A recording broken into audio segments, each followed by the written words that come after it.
तो देखो मैंने ना उसमें मोशन वन डायमेंशन का मैंने पूरा भेज दिया प्लेलिस्ट। तो उसको 8 वीडियो हैं उसमें। तो अपने जैसे कभी रिवाइज़ करना हो तो उसको 1.5 या इंटू 2 के स्पीड से या 1.75 के स्पीड से देख कर के रिवाइज़ कर सकते हो उसको।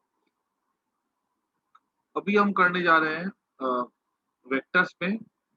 मैंने बताया था कि वेक्टर्स में मैंने सिखाया क्या था कि एक वेक्टर होता है, ठीक है, जिसमें कि हम लोग अ, rules of vector addition use करते हैं, है ना? जिसमें कि मैंने बोला था कि ट्रायंगल लॉ था और पैरेललोग्राम लॉ था। जो ट्रायंगल लॉ था उसमें मैंने बताया था कि अगर 2 वेक्टर्स इस तरह से, ठीक है, ऐसा है दूसरा है, तो ये रिजल्टेंट था। और पैरेललोग्राम में मैंने सिखाया था कि एक वेक्टर ऐसा, एक वेक्टर ऐसा है, तो डायगोनल कंप्लीट कर दो, तो ये ऐसे जाता था। और पॉलीगन लॉ था, मतलब ऐसे चले, ऐसे चले, ऐसे चले, ऐसे चले, तो रिजल्टेंट अब कहाँ से कहाँ तक चले, यहाँ से यहाँ तक चले। ये सब बातें मैंने सिखाई थी। फिर मैंने सिखाया था कि वेक्टर्स को ऐड करने के लिए 2 मेथड होते हैं। एक मेथड था क्या कहते हैं, ग्राफिकल मेथड, और एक था analytical method. Graphical method simple सी बात है, स्केल यूज़ करो, प्रोटेक्टर यूज़ करो, और जो भी चीज़ें दी गई उसको निकाल लो। है ना? जैसे कि अगर मान लो बोला गया एक 4 न्यूटन फ़ोर्स है, एक 5 न्यूटन फ़ोर्स है और ये एंगल 60 डिग्री है। बोला जाए कि बताओ इसका रिजल्टेंट क्या होगा? तो मैंने पैरेललोग्राम कंप्लीट कर दिया और ये हमारा रिजल्ट हो गया। तो यहाँ से निकाल, स्केल से मेज़र कर लो, निकाल लो रिजल्ट। अब हमारा आते हैं हम अलग से दूसरा मेथड पे, जिसको हम लोग कहते हैं एनालिटिकल मेथड।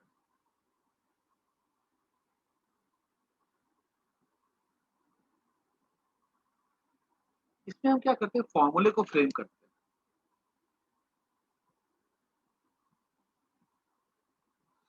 इसमें हम क्या करेंगे, फॉर्मूले को फ्रेम करेंगे। कैसे देखो, मान लो कि हमारे पास एक वेक्टर है ऐसा,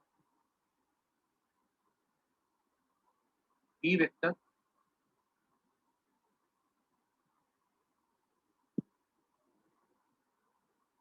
और यहाँ पे दूसरा वेक्टर है Q vector.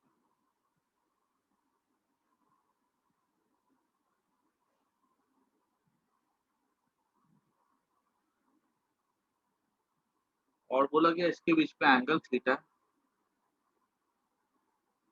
What is the resultant of P and Q? तो हमें क्या करना है, इसके लिए फॉर्मूला फ्रेम करना है कि रिजल्टेंट निकालने के लिए। तो हम यहाँ पे क्या करते हैं, कंप्लीट करते हैं सबसे पहले पैरेललोग्राम।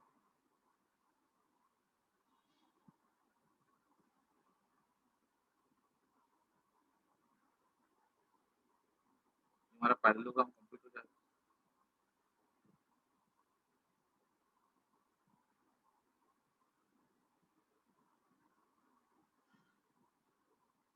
ठीक है? ये दो वेक्टर के बीच में एंगल कितना थीटा है?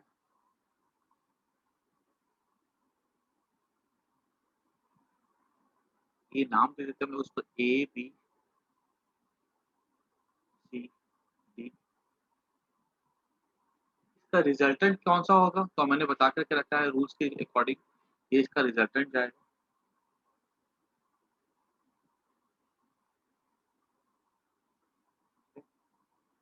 ये आर वेक्टर बोल दो इसको। हमें निकालना है इस आर का फॉर्मूला क्या होगा, इस आर के लिए वैल्यू क्या होगी in terms of P Q and theta. तो इस अगर हमको आर का निकालना है वैल्यू, तो हमें क्या करनी है, आर की लेंथ निकालनी होगी in terms of P Q and theta. सीधी सी बात, आर की लेंथ निकालनी होगी in terms of P Q and theta. तो वो जो लेंथ होगी वो हमारी कुछ ऐसी आएगी।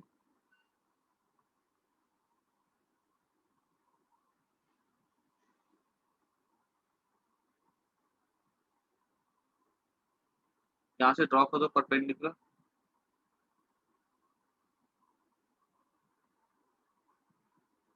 और इसको ना ऐसे थोड़ा आगे खींच दो,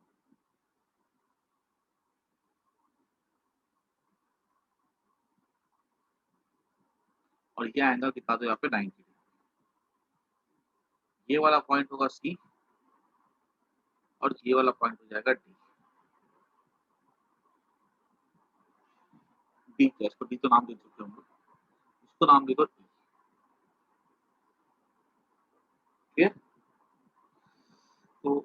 यहाँ पे मैं लिखता हूँ to find expression for resultant of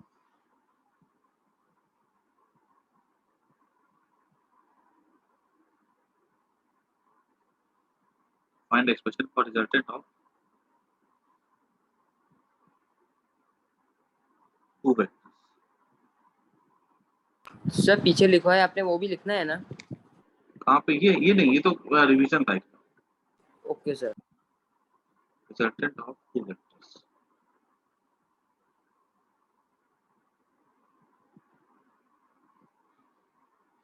तो इसमें क्या करेंगे हम लोग?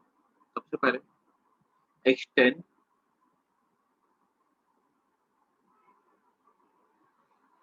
BC to E and perpendicular is drawn from and perpendicular DE is drawn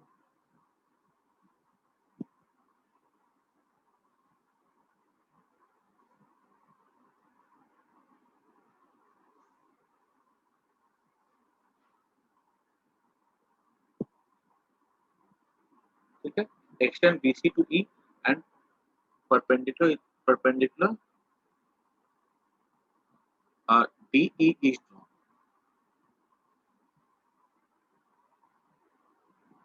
ठीक है।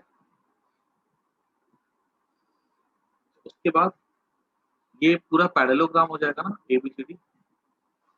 ABCD वेक्टर गिवन कौन सा BC और AB है, और यहाँ पे हमने कंप्लीट कर दिया। ऑल्सो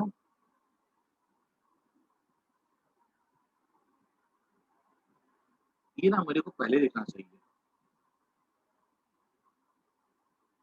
ABCD पहले हमने क्या किया, तो हमें दो साइड दिए हुए थे और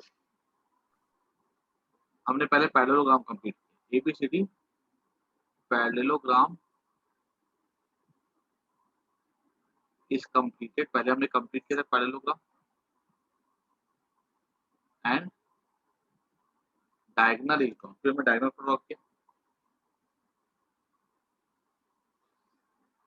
आर वेक्टर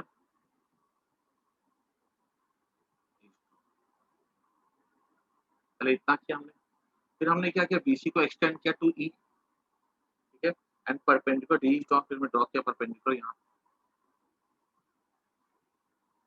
क्लियर होगी इतनी बात। अब लिखते हैं हम लोग इन ट्राइंगल, बोलो बोलो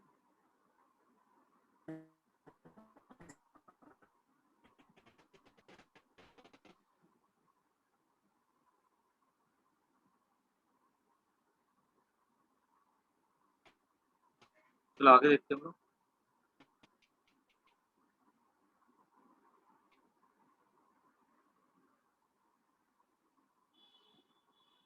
नेक्स्ट देखते हैं आगे हम लोग। इन ट्राइंगल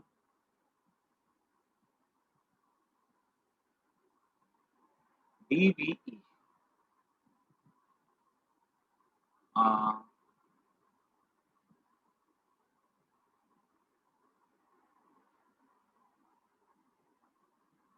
देखो, सबसे पहली बात तो कि ये पैरेललोग्राम है, तो अगर Q वेक्टर है, B से लेके A Q वेक्टर है, इसका मैग्नीट्यूड हो जाएगा Q।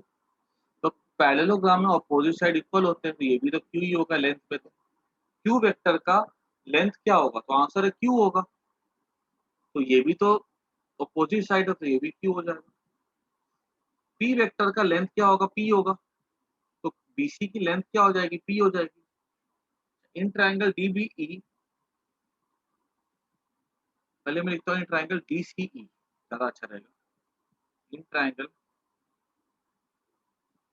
DCE,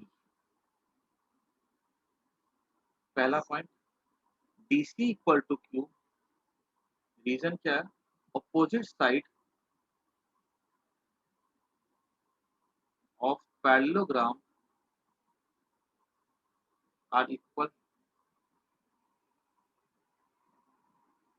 फिर angle D C E equals to angle A B सी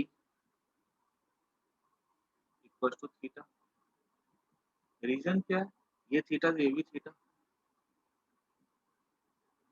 ये साइड तो पैरेलल होगी ना, तो रीजन क्या लिखेंगे? Corresponding angle.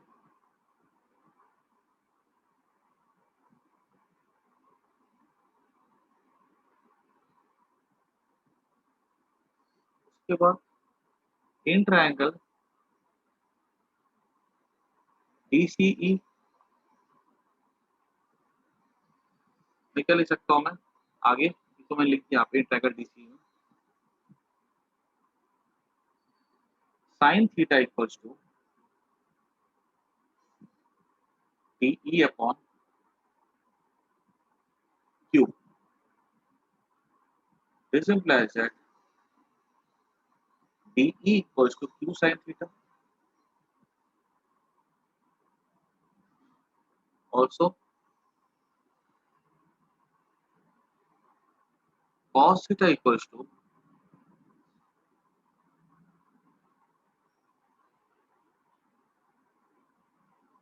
base upon hypotenuse, that is base is CE, hypotenuse is Q. C equals to Q cos theta. हमें क्या करना है? R की लेंथ निकाल ली है इन terms of P and Q। ये हो गया हमारा, इतना पहले नोट कर लो अच्छे से सब कुछ, फिर आगे बढ़ते हैं।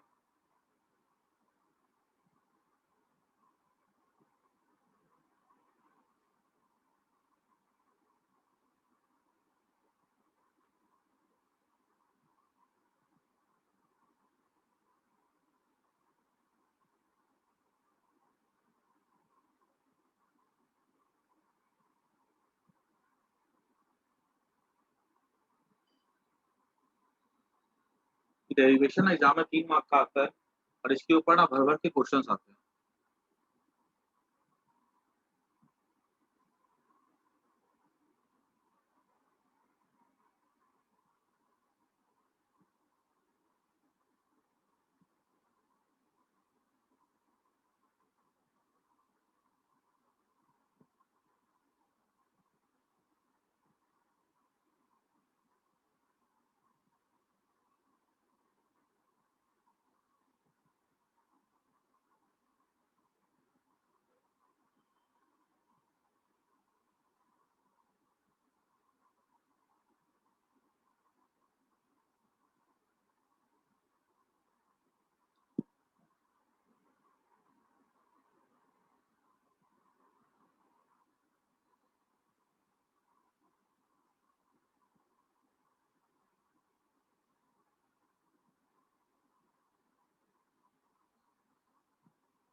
बोलो।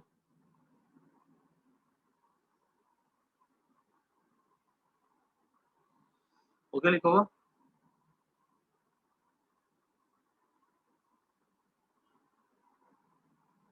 Yes sir. आगे बढ़ते हैं।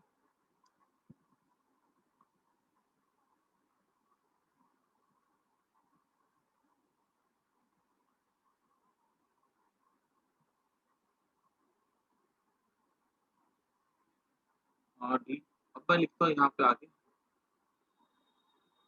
इन triangle BDE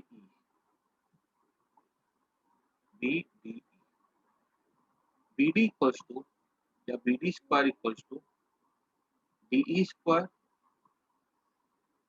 plus BE square है ना। देखो तो BD square equals to BE square, तो ये हो जाएगा बाय पाइथागोरस थ्योरम। मेनली हम लोग ना पाइथागोरस थ्योरम यूज करते हैं डेरिवेशन के लिए, नहीं तो ट्रिग्नोमेट्री का कांसेप्ट यूज करते हैं। तो BD कितना, हमारा BD की लेंथ क्या हो जाएगी? BD का वैल्यू तो R हो, क्योंकि R वेक्टर है, लेंथ कितनी R है। DE कितना हो जाएगा? D तो हमने यहाँ से निकाला Q sin थीटा,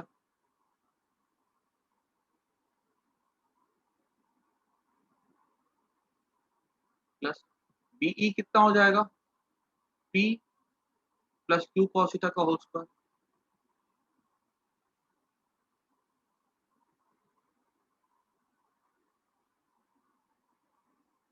ये जगह Q square sine square theta, इसको खोला तो P square plus Q square cos square theta plus 2 pq cos theta.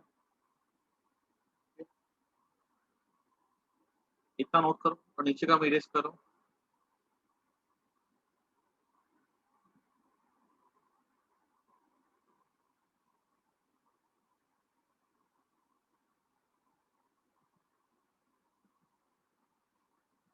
Are square equal to ये पी स्क्वायर हो जाएगा, इसको लिया Q square sine square Q square cos square plus Q square हो जाएगा, ये क्योंकि क्यू स्क्वायर कॉमन ले लेंगे, sine square plus cos square 1 हो जाएगा।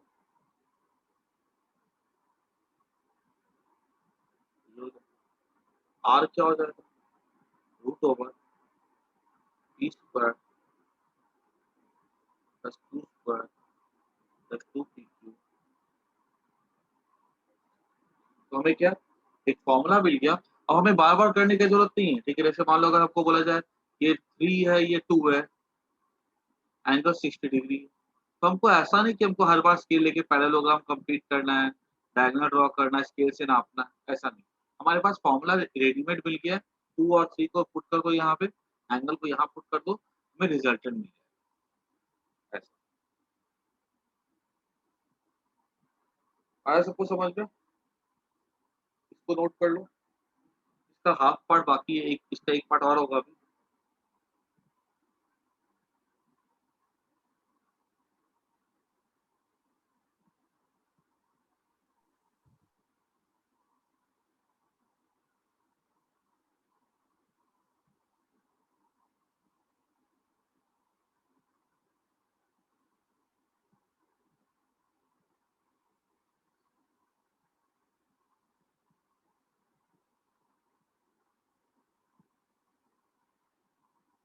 अच्छा, जब वेक्टर के बारे में बात करते हैं तो वेक्टर की बात हमेशा तभी कंप्लीट होती है जब हमारे पास मैग्नीट्यूड और डायरेक्शन दोनों हो।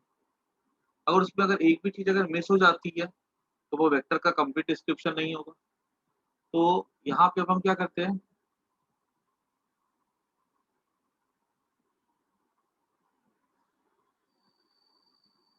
अब यहाँ पे हम लिखते हैं इसके डायरेक्शन के बारे में information.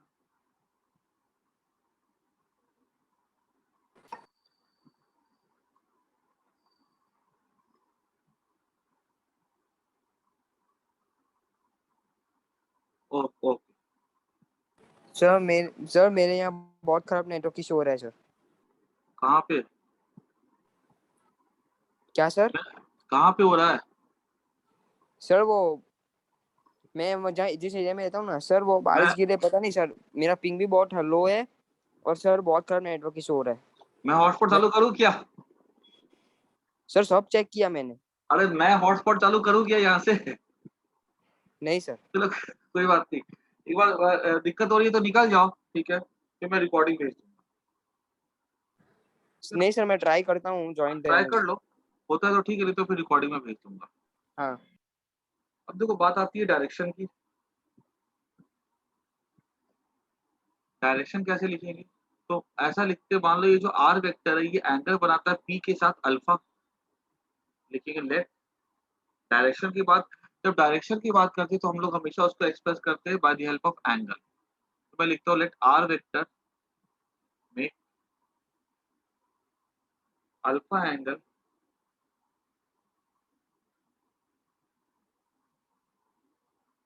With P vector, therefore tan alpha equals to हो जाएगा in triangle DBE. tan alpha हो जाएगा डीई बाय डीई। डीई कितना है हमारा, डीई है आर, डी पीछे निकाला था हमने, आर क्यू साइन थीटा था ना, देखो तो ध्यान से, और बीई कितना हो जाएगा, पी, क्योंकि देखो बी किसके इक्वल है, बीसी प्लस सीई, बीसी कितना पी है और सी कितना क्यू कॉस थीटा है ना, ये हमारा हो गया टेन। तो अगर हमको ये वैल्यूज पता तो इससे हम लोग अल्फा के वैल्यू निकाल सकते हैं ना यहाँ से, इसको नोट कर दो। फिर ना मैं एक ट्रिक सिखाता हूँ जिससे कि हम लोग अल्फा को याद करने का तरीका सीख जाएंगे। ये मैग्नीट्यूड देगा और ये हमें क्या देगा, डायरेक्शन देगा। हालांकि देखा जाए तो फॉर्मूले को डिराइव करने के लिए हमने ग्राफिकल मेथड ही यूज किया है, उसी में हमने क्या कहते हैं मैथ्स के फॉर्मूलास लगे और हमने इससे फॉर्मूला को फ्रेम कर लिया। हर बार हम लोग स्केल से ड्रॉ करेंगे, मेजर करेंगे तो वो फिर हमारे लिए क्या इतना कन्वीनियंट नहीं होता है।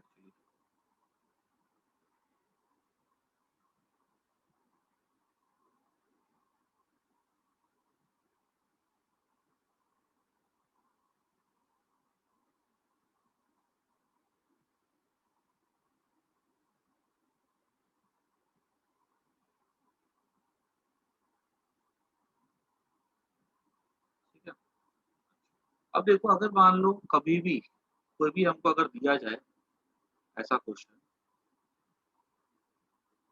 कि मान लो हमको बोला जाए डायरेक्शन निकालने के लिए, तो डायरेक्शन निकालने के लिए हम क्या करेंगे, देखो सीधी सी बात है, क्या टेक्निक कैसे याद रखना है।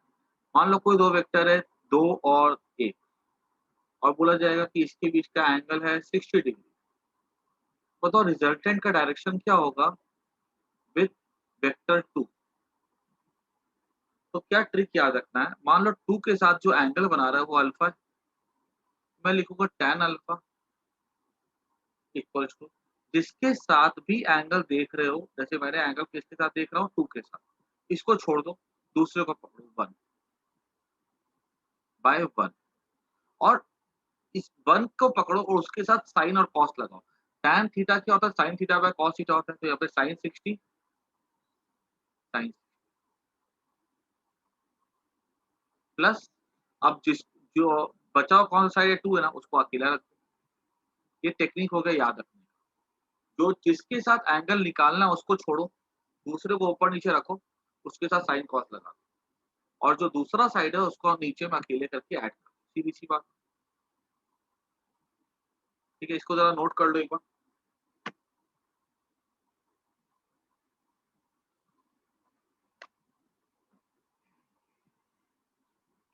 तो सबको नोट कर दो।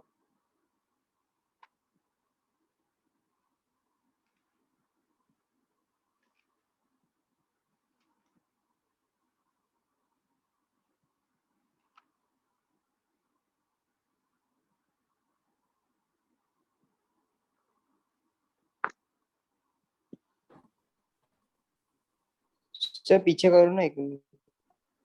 यहाँ पर भी देख सकते हो, ये अल्फा मैंने किसके साथ निकाला, पी के साथ, पी को छोड़ो, क्यू को पकड़ो, ऊपर नीचे देखो क्यू आ रहा है, क्यू के साथ लगाना है साइन और कॉस को लगा दिया, अब प्लस पी को अलग से ऐड कर दो।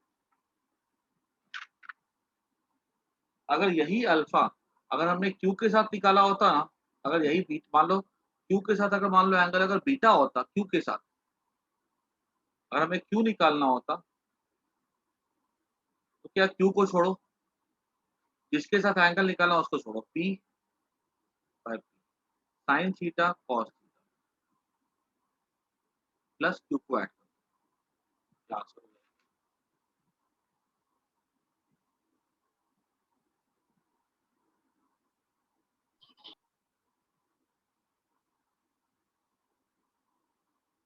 हो गया। ये डेरिवेशन एग्जाम में 3 मार्क का आएगा ही आएगा, ठीक है, बहुत इंपॉर्टेंट डेरिवेशन है ये। इसके ऊपर इसके इसका रिजल्ट भी इंपॉर्टेंट है और इसका डेरिवेशन भी इंपॉर्टेंट है।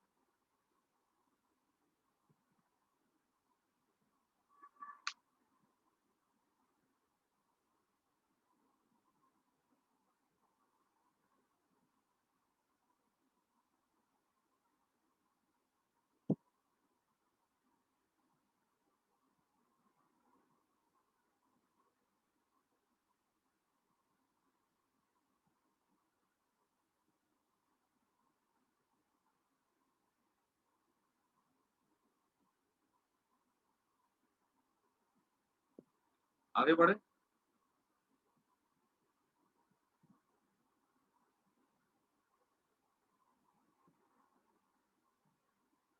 अब इस पे ना कुछ स्पेशल केसेस आएंगे।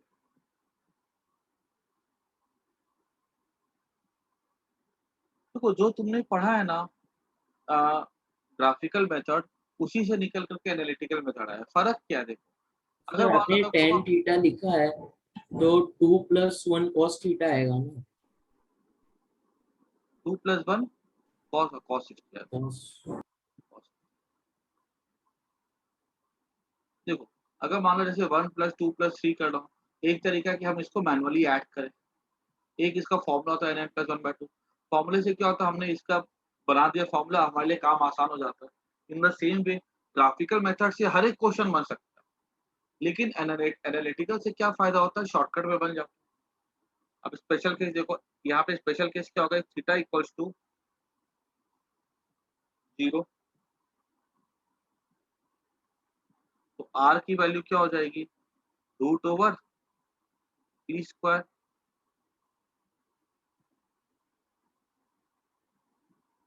2pq cos theta, 2pq cos 0, cos 0 1 हो जाता है, ये हो जाएगा p+q हो जाएगा। सेकेंड में if theta equals to 180 degree, तो आर क्या हो जाएगा, p² + q² + 2pq cos 180, cos 180 -1 होता है, ये हो जाएगा p - q हो जाएगा। याद रखना है आर की जो वैल्यू हमेशा पॉजिटिव ही आएगी, ठीक है, जो रिजल्टेंट की वैल्यू आती है वो हमेशा कैसी होगी, पॉजिटिव होगी। थीटा 180 डिग्री मतलब कि डायरेक्शन कैसा अपोजिट है, एक मान लो 10 इधर लग रहा है, एक मान लो 8 इधर लग रहा है, तो अपोजिट है तो 10 - 8 2, ये रिजल्टेंट हो जाएगा। और theta equal to 90 degree, R क्या हो जाएगा, √p² + q²। एक बात समझ के चलना कि आर की मैक्सिमम वैल्यू क्या हो सकती है, p+q, आर की मिनिमम वैल्यू क्या हो सकती है, p - q। मतलब कोई भी दो वेक्टर है तो उसका जो रिजल्टेंट होगा वो उसकी मैक्सिमम p+q या p - q हो सकती है, या मिनिमम p - q हो सकती है, ठीक है। ये मैं यहाँ पे लिख देता हूँ मैक्सिमम वैल्यू, मिनिमम वैल्यू, ठीक है, इसको नोट कर दो।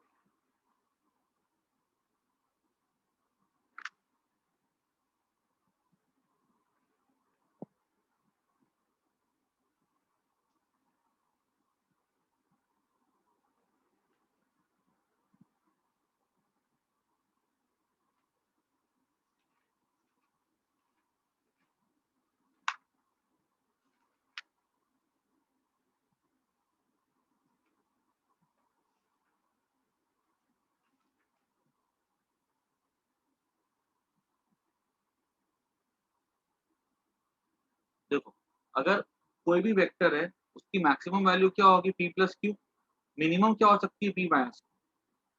जैसे मान लो हमें बोला जाए कोई दो वेक्टर है,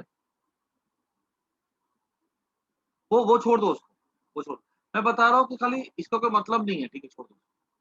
मैं ये बोल रहा हूँ कि ये फॉर्मूला होता है जिससे कि हम लोग आसानी से सॉल्व कर सकते हैं बस, ठीक है। बाकी ग्राफिकल मेथड से सारे क्वेश्चन बन सकते हैं, लेकिन उससे क्या होता है, लंबा पड़ता है।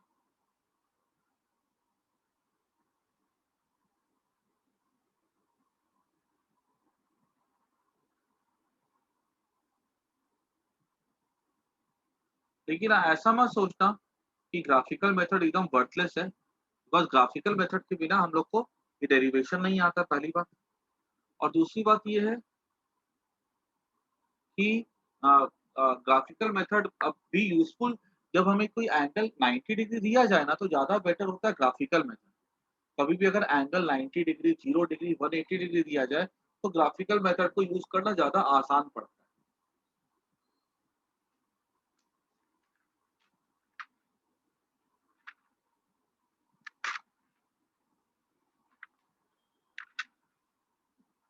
तो इस पे हम लोग एक दो क्वेश्चंस कर लेते हैं।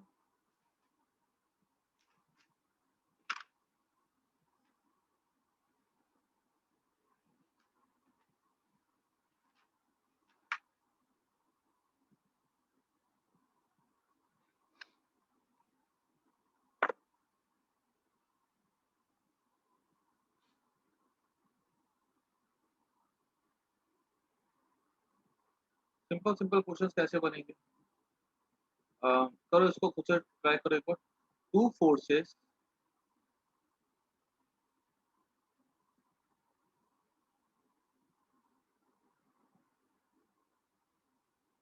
Act on body.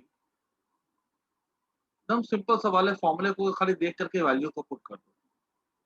Act on body,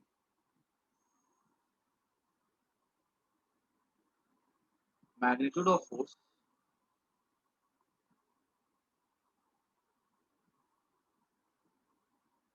is 2 Newton and 4 Newton.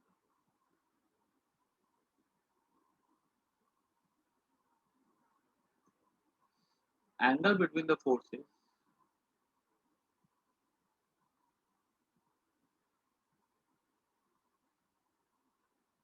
is 60 degree. Calculate the resultant.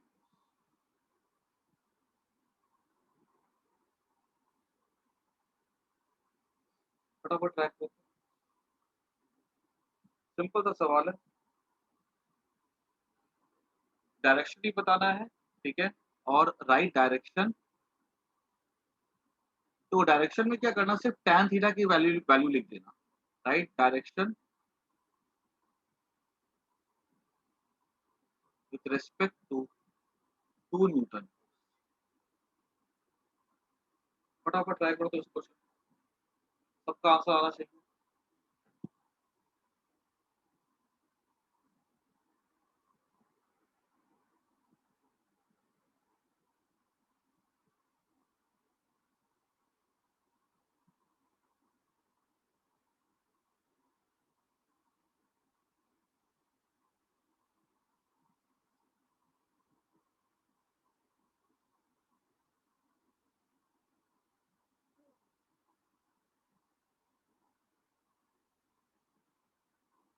बोलो।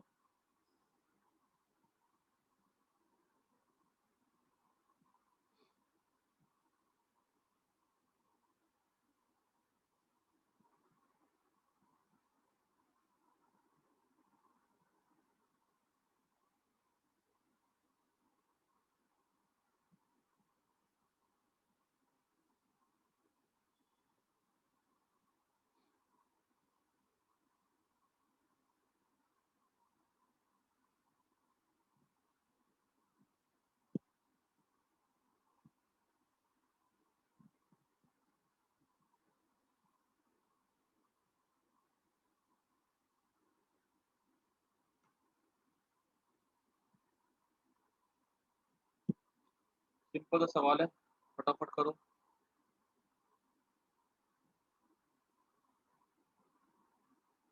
आया तो आंसर तो चैट बॉक्स में।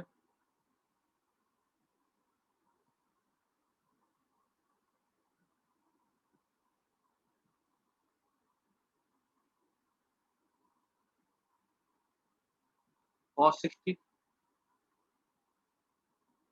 60 तो 1/2 होता है ना।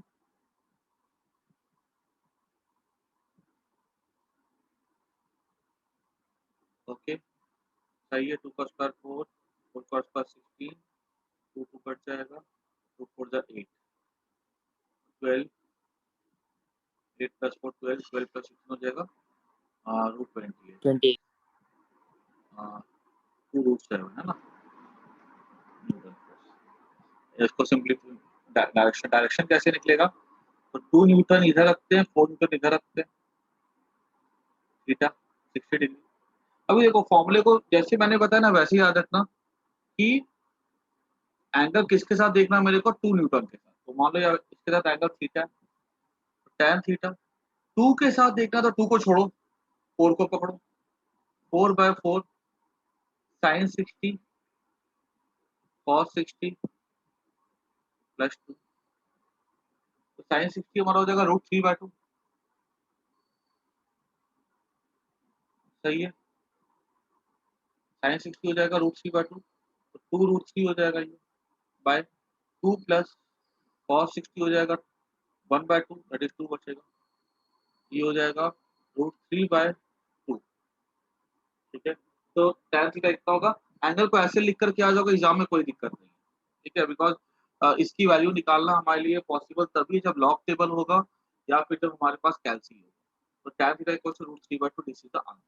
सर 2 प्लस क्यों किया सर? कहाँ पे? सर ये वो डिनोमिनेटर में, tan थीटा वाले में डिनोमिनेटर में। ये 2 प्लस क्यों किया? नहीं सर, उसके पहले वाले में। इसके पहले वाला कौन सा? Yes sir. ये हाँ, उसके बाजू वाले में नीचे 2 प्लस क्यों? ये तो फॉर्मूला होता है ना, हाँ जिसके साथ एंगल देख रहे हैं, एंगल किसके साथ देख रहे हैं हम लोग? 2 के साथ। तो 2 हाँ। को छोड़ो, 4 को पकड़ो, 4/4 रखा, sin 60/cos 60। अब जिसके साथ एंगल देख रहे हो उसको अकेला रख दो साइड में। फॉर्मूला था ना, Q cos theta by P plus Q sine theta, P हाँ क्यू साइन थीटा, उससे करके आ गया।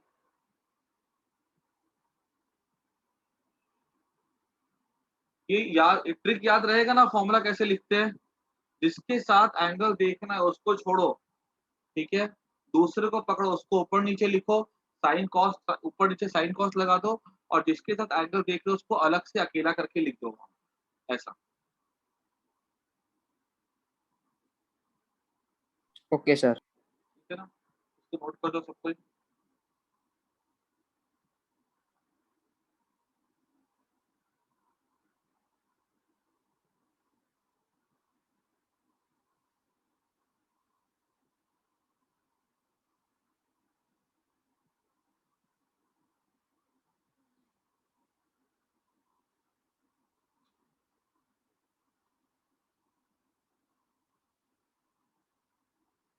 आगे बढ़े।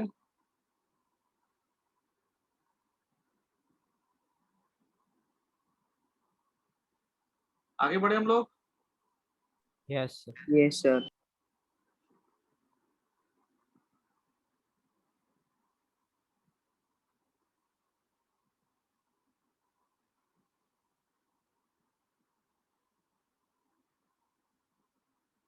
तो उसके बाद देखो, अभी समझना एक चीज को कि कभी भी अगर हमारे पास फोर्स दिया जाए ना 90 डिग्री, ठीक है, ऐसे करके, तो प्रेफर यही करो कि जैसे अगर ऐसा कोई क्वेश्चन आ जाए कि दो फोर्स लग रही बॉडी के ऊपर, एक 6 न्यूटन है, एक 6 न्यूटन ऐसा है,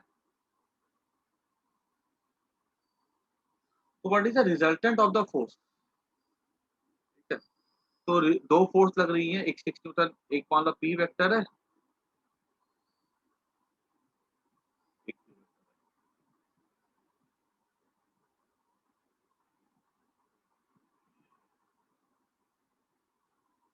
तो ये रिजल्टेंट हो जाएगा।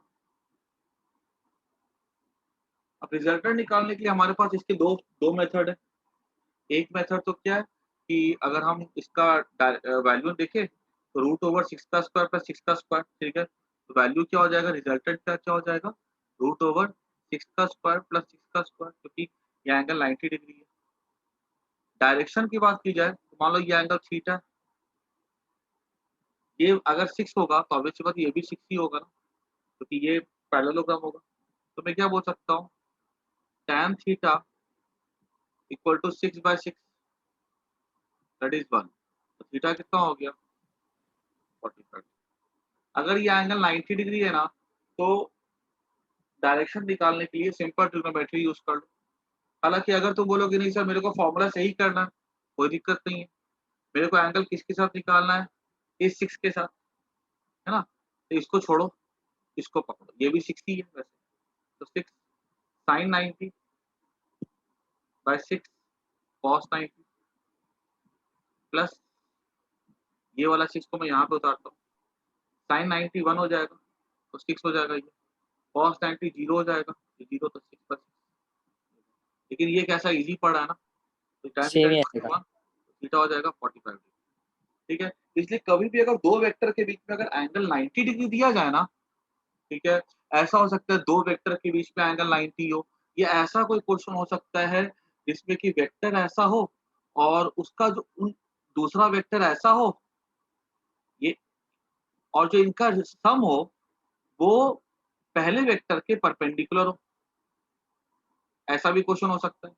तो कभी भी अगर तुम्हें दिखे ना कहीं पे कोई परपेंडिकुलर करके कुछ अगर आ रहा हो, ये रिजल्टेंट है। पी वेक्टर, ये Q vector P plus Q किसके इक्वल है, आर है। और बोला कि जो आर है वो परपेंडिकुलर है पी के। तो अगर ऐसा कोई सिचुएशन आए ना, तो वहां पे हमेशा प्रेफर करो क्या चीज यूज करना, ट्रिग्नोमेट्री। ठीक है, डायरेक्टली। बात समझ में आई कि नहीं आई?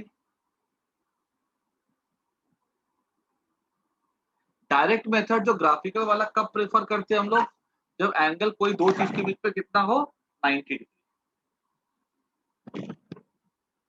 तो आगे बढ़ते हम लोग। एक सम लो, अब अच्छा सा सवाल है ये, अच्छे कैटेगरी के क्वेश्चन में आता है। क्वेश्चन क्या सुना ध्यान से, रिजल्टेंट ऑफ टू वेक्टर, लिखा क्वेश्चन में लिख रहा हूँ,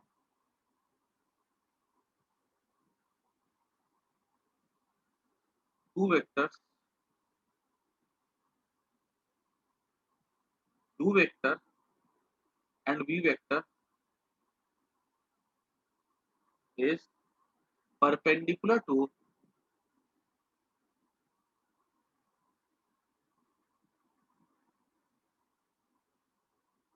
u vector। देखो परपेंडिकुलर वाला सवाल आ रहा है ना, and its magnitude is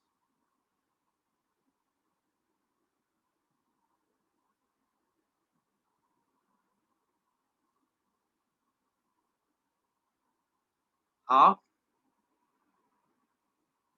magnitude of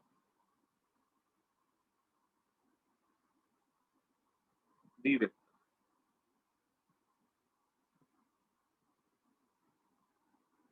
Find angle between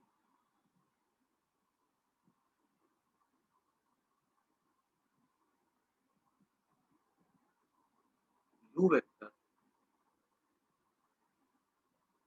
ठीक है, फटाफट इस क्वेश्चन का डायग्राम खुद से कोशिश करो तो बनाने की।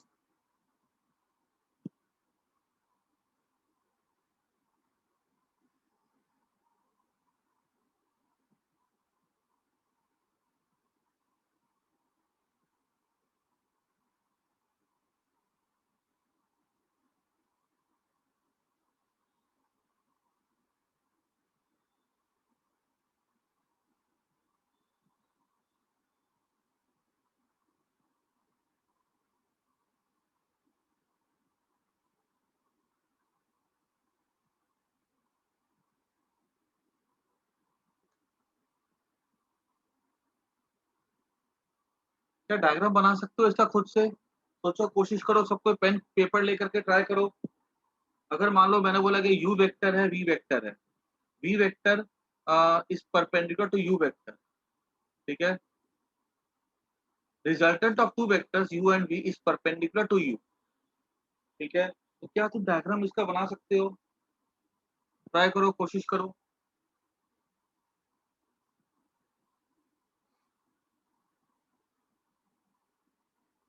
आसान सवालों में ये नहीं आता है, अच्छे लेवल के क्वेश्चन में आता है, लेकिन जिसको कंसेप्ट आ जाएगा वो बना सकता है। किसी का बना, यस या नो?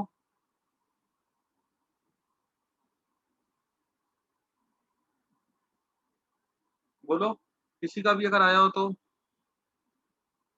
ओके, चलो देखो, आ, बोला गया है resultant of u and v is perpendicular to u। मतलब u वेक्टर ऐसा हुआ, सर मतलब ये एक वेक्टर है, उसके ऊपर u परपेंडिकुलर है। u और v का जो रिजल्टेंट है वो u के परपेंडिकुलर है। अब देखो u ऐसा है, तो अब रिजल्टेंट कैसे बनेगा? देखो, हम u पे चले ऐसे, हम फिर v चले ऐसा चले,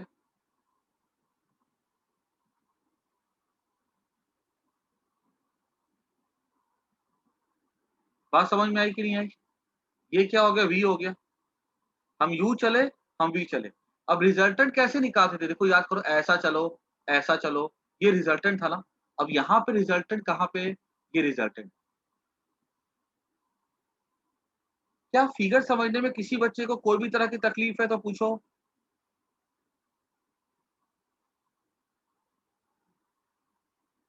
ये हमारा रिजल्टेंट। चलो ध्यान से देखो फिगर को, किसी बच्चे को कोई भी तकलीफ समझने में, बिकॉज देखो ये अच्छे सवाल आते हैं, ठीक है, कंसेप्ट तुम्हारा क्लियर होगा। 10 सवाल करने से अच्छा एक अच्छा सवाल कर लोगे ना, तो थोड़ा सा कंसेप्ट अच्छे से क्लियर कर दे तो बहुत अच्छी बात हो। कोई दिक्कत कोई परेशानी तो पूछो, कोई घबराने वाली बात नहीं है इसमें, बिना हिचकिचाए पूछो। यस और नो? अभी नो क्या No, बोला गया sir. सवाल? चलो अभी क्या बोला गया है कि resultant is perpendicular to U, ठीक है, दिखा दिया, and its magnitude is half the magnitude of B vector. मतलब जो रिजल्टेंट का मैग्नीट्यूड है, जो रिजल्टेंट है वो वी वेक्टर का कैसा है, आधा है। मतलब वी वेक्टर की लेंथ, वी वेक्टर है तो इसकी लेंथ क्या हो जाएगी, वी हो जाएगी। तो ये आर की वैल्यू क्या होगी, वी बाय टू होगी ना। यस और नो? देखा ना, देखो, यस एंड इट्स मैग्नीट्यूड, तो resultant is half magnitude of V, तो वी का जो मैग्नीट्यूड है उसका हाफ हो जाएगा। हमसे क्या पूछा कि angle between U and V, what is angle between U and V, तो इस ये एंगल मुझसे मांगा गया। याद करो मैंने बताया था ना कि जब कोई दो वेक्टर के बीच में अगर एंगल बोला जाए तो उसका हम लोग हमेशा टेल टू टेल देखते हैं। अगर हमें मान लो ऐसा दिया जाए और ऐसा दिया जाए तो ये वेक्टर का एंगल नहीं होगा। वेक्टर का एंगल कैसे देखेंगे, इसको आगे थोड़ा खिसका दो और ये एंगल निकालो, ये होता है वेक्टर का एंगल। तो मुझे ये एंगल निकालना है। अब मैं क्या करता हूँ, पहले ये एंगल निकाल लेता हूँ, थीटा। तो मैं लिख सकता हूँ हियर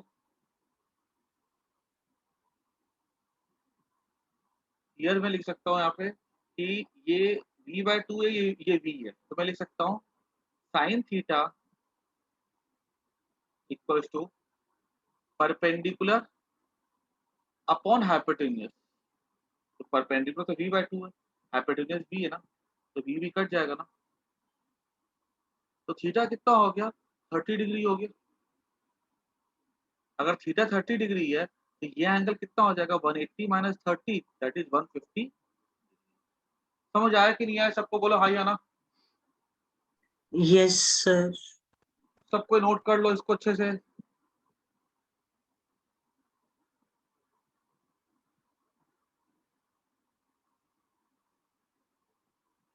एक सम इस तरह का और दो तो खुद से कर सकते हो, बोलो।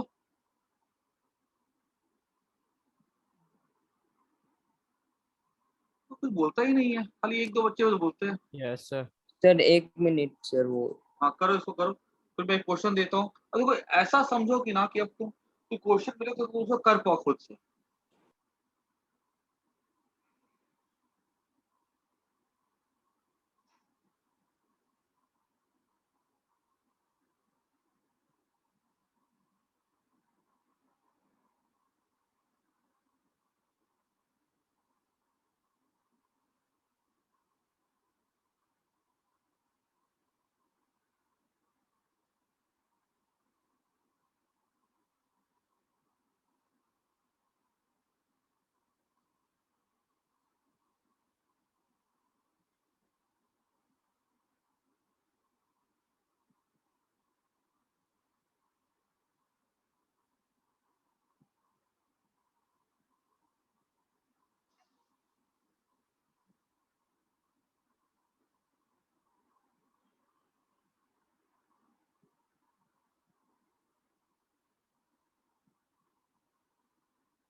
आगे बढ़े। Yes, sir. क्वेश्चन लिखना। अब देखो, अब मैं एक्सपेक्ट करता हूँ ये वाला सम का सब कोई डायग्राम खुद से बनाएगा और सबका खुद का आंसर आना चाहिए। क्वेश्चन है the resultant of two vectors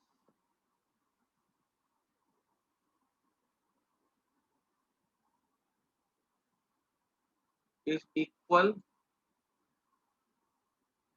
in magnitude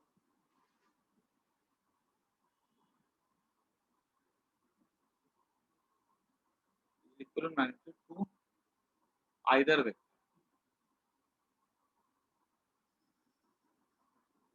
Two vectors are equal.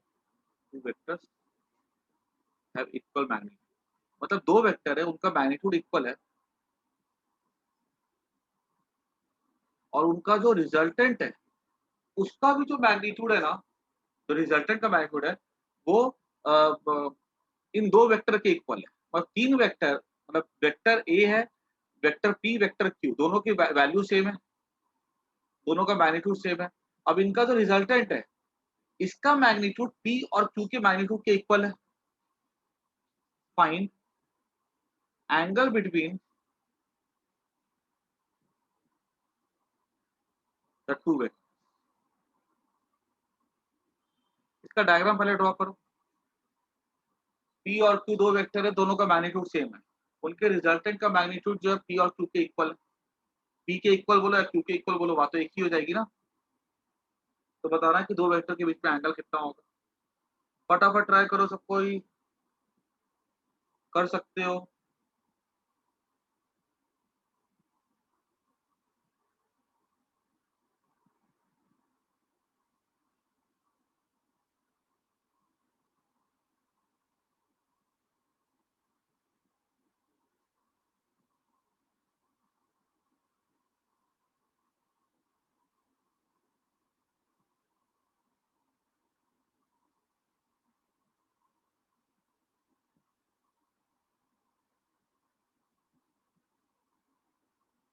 किसी का डायग्राम बना?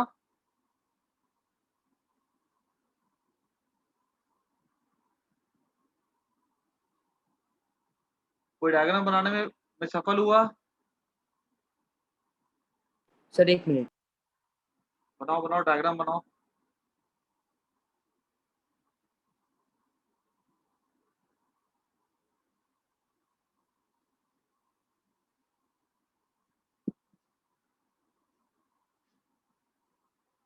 बी वेक्टर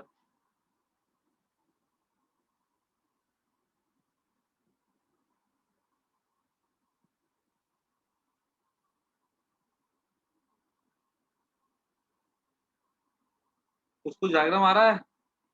रिजल्टेंट किधर जाएगा देखो तो, ऐसा जाएगा। पी की वैल्यू क्यू की वैल्यू इक्वल हो जाएगी और ये आर हो गया। सर हम पी को और मतलब वो दोनों इक्वल है सर, तो फिर हाँ, हम उनको एक्स नहीं लिख सकते? एक्स एक्स ले लो, दोनों को कोई दिक्कत नहीं, दोनों की वैल्यू। अच्छा बताओ मेरे को, डायग्राम ऐसा किसी का बना कि नहीं बना? बोलो डायग्राम समझ में आया कि नहीं आया, कि नहीं आया बोलो। सर मेरा किसी का बना था डायग्राम? किसका किसका बना डायग्राम बताओ। Yes sir. ठीक है ना? Yes sir. चलो, अगर डायग्राम बना पा रहे तो बहुत अच्छी बात हुई है भाई। तो अब ये देखो, ये पी ये क्यू ये रिजल्टेंट हो गया। अभी देखो पी क्यू और आर तीनों इक्वल है, तो मुझे बताओ पी और क्यू के बीच में कितना एंगल होगा। अब बताओ मेरे को। नंदनी चेक करो, थोड़ी थोड़ी गलती आ रही है वहां पे। पी और क्यू के बीच में क्या एंगल होगा, जरा सोच के बताओ। वेरी गुड युग। नंदनी चेक करो, तुम्हारा नजदीक था। हाँ सही है नंदनी, वेरी गुड। बाकी सबको बोलो पी और क्यू के बीच में क्या एंगल होगा।